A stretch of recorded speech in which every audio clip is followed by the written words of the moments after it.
Hello and welcome to Stretford Paddock as I run behind the chair as the stream starts there. I'm the only one in at the moment, so that's why that's going on. But we are here this morning for the Paper Talk to talk about United targeting Borussia Mönchengladbach defensive midfielder Denis Zakaria. A lot of you will know him. He's kind of, in the mould of this, like I said, more defensive midfielder. Rather than we've seen links with the likes of Grealish and Maddison so far in this pre-season. So he's more of a defensive type of player.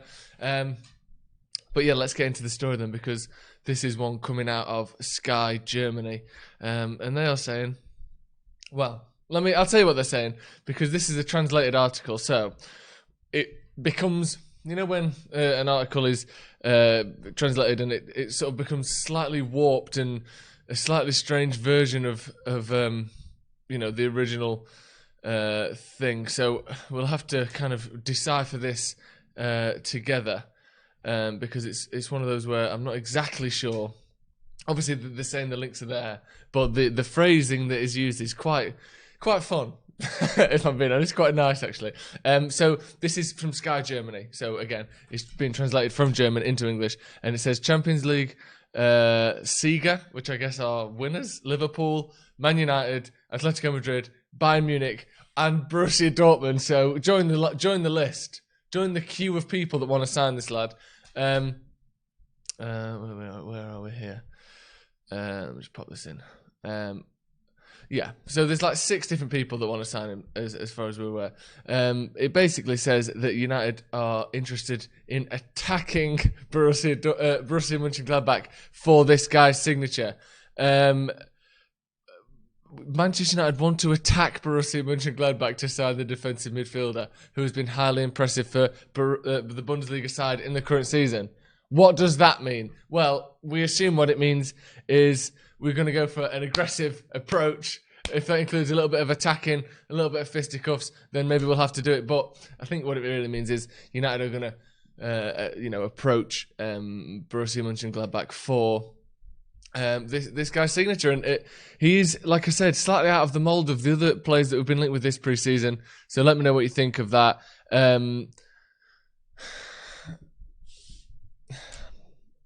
It's a much cheaper option than a lot of the ones we've seen.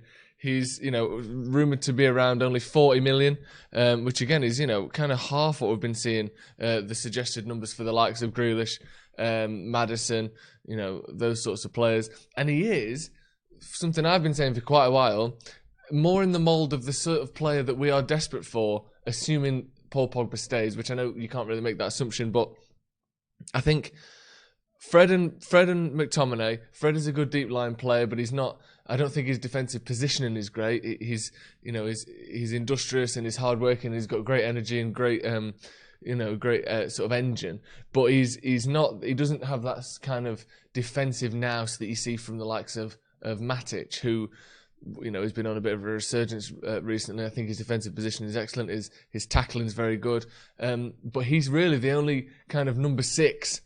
Player that we've got. I think Fred is more of a industrious workhorse kind of player, and McTominay is more of a box-to-box player, a bit more of a number 8.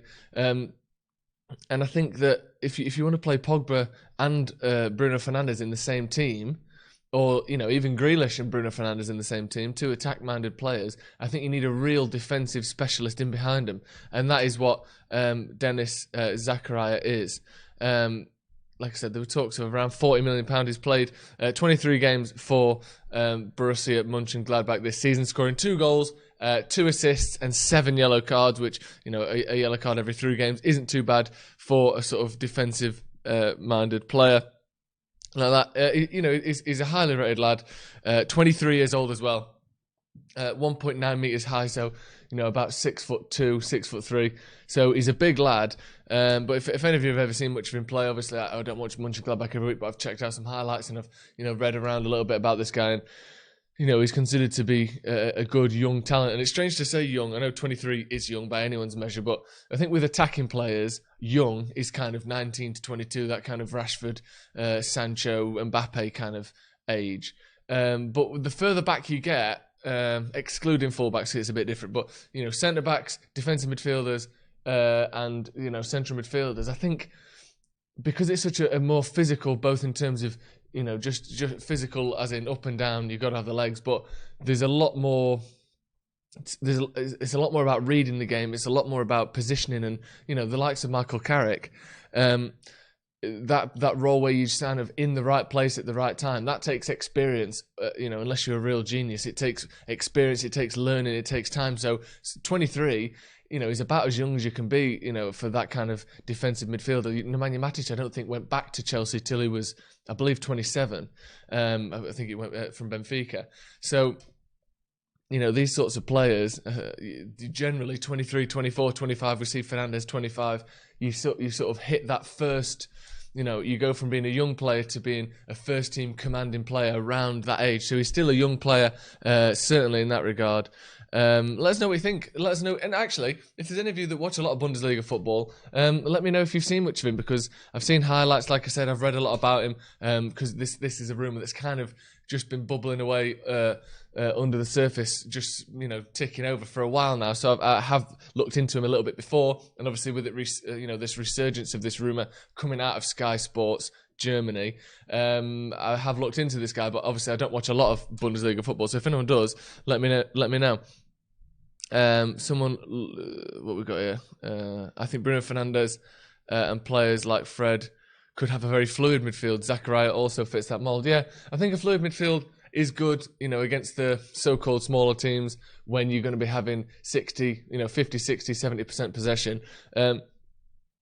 But against, Man City, or not even Man City, because I think that's a different kettle of fish entirely, but the likes of, Everton and Wolves and Tottenham and Arsenal, those sort of, 10th through 6th or 10th to 5th, those kind of teams where it's just a tricky, shitty game that could go either way. If you have a bad day, you're 2-0 down within 20 minutes.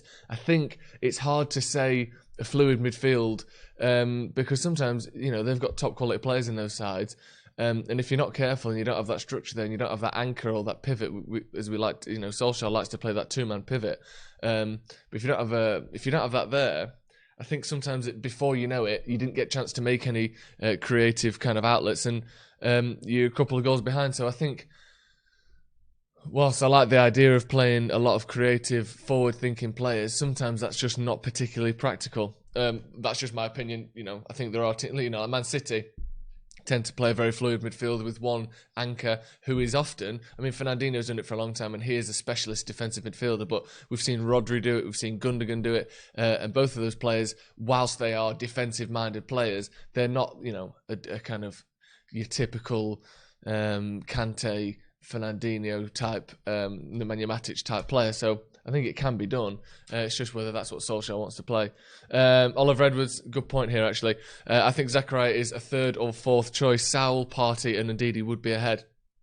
I don't know necessarily which names are ahead of him on the list, but I wouldn't be surprised if someone like Denis Zakaria is maybe not the first choice for United, just because, other than right wing and Sancho, where it seems as though we've kind of got all our eggs in one basket there.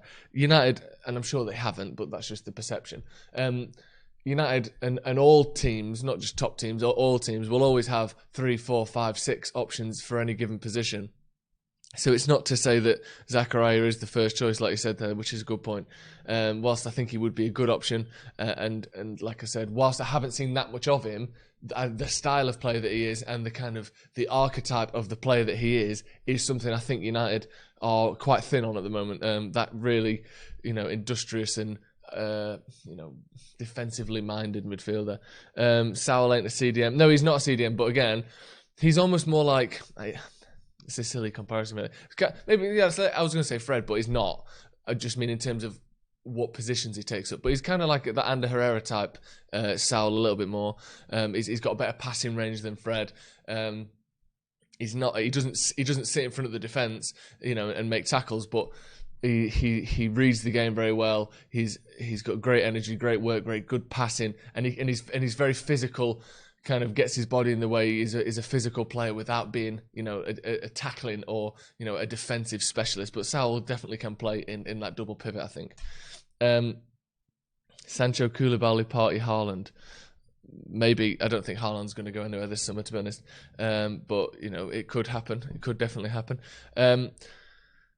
I read Atletico want to give Partey a new deal with a 92 million release clause. Right, how long have we known about this Partey release clause? What is it, 45, 50 million?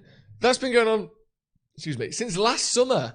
Why is no one... First of all, if he's got this low release clause, why has no one activated it? And secondly, why have Atletico not extended it and increased it? If he wants to stay, you would think he would have signed a new deal. If he's that good and he's got this low release clause, I can't believe no one's activated it on Thomas Partey. Every time I see him play, he looks absolutely excellent. He was brilliant against Liverpool. I know that's only one game. So maybe that doesn't show the whole picture of him, but he's reportedly got this, it's 45 or 50 million euro, isn't it, release clause, which is, not nothing, but that's, there are 10 teams in the Premier League who could afford that if they wanted to, so it's not like this, insurmountable fee, and he's still there on this release clause, not signed a new deal, not gone anywhere else. I wonder what that's all about. It's a strange one. Nearly Kean. You nearly got me there, mate. Saul is a complete midfielder. I think, I don't necessarily know what that term means, but I think if you kind of look at across the board, he's sort of a 7 out of 10 at everything, which is just a great person to have in any midfield. I think he can do a little bit of everything. In a way, kind of Bruno Fernandes is similar. I think he's one of those where, if you look at someone like, who would be a good example? Maybe Cesc Fabregas, where his passing and his dribbling and his vision and his shooting are excellent, but his, he's not very strong. He doesn't like getting back as much. His tackling is not great. Bruno Fernandes is kind of 8 out of 10 at the attacking stuff, but then only 6 out of 10 at the kind of defending stuff. But which is still, very well rounded. But I think, Saul in that sense is a complete midfielder in that he can kind of do everything very well. Someone's saying Zakaria's long-range passing is class. He's 6'3", and his defensive output is insane. Yeah, exactly. I think speaking of defensive output, indeed, someone mentioned before, who I think, alongside Pereira for Leicester, have the most tackles in the Premier League this season.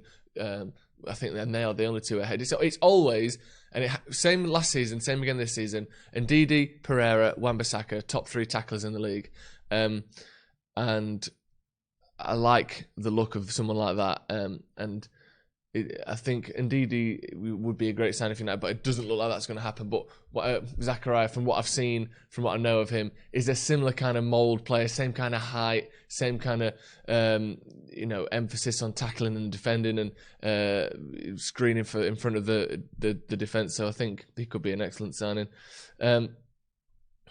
Ferguson, quality play, but I don't think Wolves are easy to deal with anymore. Not sure I see them selling. Would probably ask a fortune if they did. Who's that from? Ruben Neves. Yeah. My problem with Ruben Neves is he looks so slow. And I know that he's obviously, these are all fit young footballers who none of them are going to be that slow until you get into your sort of 30s. You're probably over 100 metres. I'm sure a lot of them are kind of roughly the same speed. But I just feel like when you're being counter-attacked, you've got Ruben Neves in the middle and he's trying to get back, and you've got someone like, who would it even be? Even the likes of sort of Willian, who isn't that quick anymore, but you just see people sprinting past him. I just worry about the speed of Ruben Neves. I think he's a brilliant player on the ball, but I'm never quite sure that I trust him to be able to get up and down. Just his speed. I don't know. Maybe that's not even true. It just feels like he's got a sort of slow, easy style to him that maybe sort of tricks me into thinking he's not that quick. I saw a video where Leicester players were interviewed. They all say indeed he was the most athletic and has the best stamina at the club. Well, I can't say I'm surprised. And he's really tall as well, isn't he, Wilfred Ndidi? You don't think he is because he's, I don't know, that kind of style of player is usually a little bit smaller, a bit more mobile. But I'm pretty sure he's like 6'3", I think, or 6'2", something like that. Which is why I compared him to Zakaria. Both have that height. But yeah, it's no surprise. And again, when you talk about sort of athletic ability, you see that from the tacklers on that list: Pereira, Wan-Bissaka. Wan-Bissaka, the way he people go past him and he's back there and his legs, the way it stretches the leg out of nowhere, he's just so in control of his body and so just athletically gifted that he can be 2 yards behind someone. Next thing you know, he's sliding through the back of him and winning the ball. So it's no surprise that type of player, and Pereira as well, another one who's he's not quite as big as Ndidi, but he's just got that up and down gas tank where he can just keep getting tackles in non-stop. So I think it's no surprise that they are the top of the charts for that kind of thing. And ZOT, I almost read that one out as well. Occasionally, right? So what you have to do, I have to read comments and decide whether I can read them out or not at the same time, whilst not speaking for a long time. So occasionally, I almost say things like ZOT put there. But luckily, I managed to read it in time before I actually read it out loud. Someone says, Ndidi's the best defensive midfielder in the league, but would rather not deal with Leicester again. Yeah, exactly. It's a difficult one with Leicester, isn't it? Because, I mean, we did get, we've had a decent relationship with them down the years. We did get Maguire from there, but it seems as though they are a difficult team to deal with. Right, that's going to be all for now. We've got a transfer review coming in a little bit, so make sure you tune in for that, and that'll have all the transfer stories in, and Stephen Howson will give his ratings on those deals, so be sure to check that out. Thank you very much for joining me. We should be back tomorrow as well, but me and Alex have got a season review, or season so far review. We're obviously not entirely sure what's coming back, what's not coming back, but we're going to be going through the whole squad and looking at who's been United's best players this season. So watch that and let us know if you agree with our decisions. And we'll see you next time. I'm going to have to run and turn this off now. Bye.